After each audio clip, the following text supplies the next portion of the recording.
The New South Wales government has built 2 public housing units for every property it has sold, new figures show.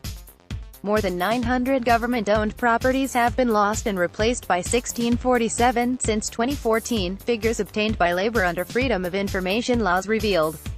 It shows the government sell-off of valuable land in central Sydney suburbs like Millers Point in the Rocks had increased the state's housing stock by just 745 properties.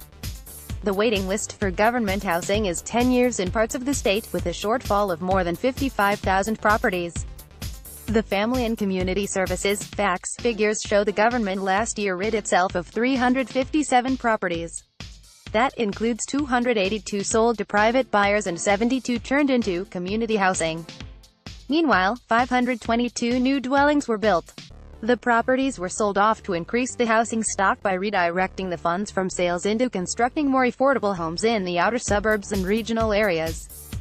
At the end of March this year, 294 properties in Millers Point, Dawes Point and the Rocks were sold for a total of $546 million. The terraces in Millers Point sold for about $2 million each, according to Property NSW, which is managing the sell-off on behalf of FACS. They have been replaced with just 20 units in central Sydney, in Wollongong. A further 12 have been built in Strathfield in the inner west, along with 9 in Lane Cove in the North Shore. The rest have gone to the outer suburbs and regional areas like Coffs Harbour, Lake Macquarie and Wollongong.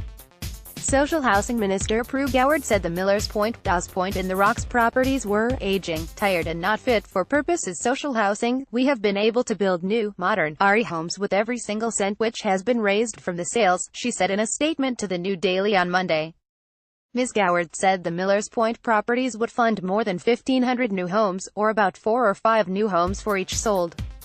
NSW had the largest social housing building program in the country, she said. Under the government's future directions for social housing strategy, up to 27,000 social and affordable housing dwellings will be delivered over the next 10 years to reduce wait times. As projects from the government's social housing building program come online, the net increase in social housing dwellings will continue to gain ground. Shadow Social Housing Minister Tanya Mihalik said the state government had failed to grapple with the housing challenge. The minister, Ms. Goward, has repeatedly tried to justify the sale of public housing by saying she will build more, but she's nowhere near meeting demand, and almost isn't making up for the ones she's sold.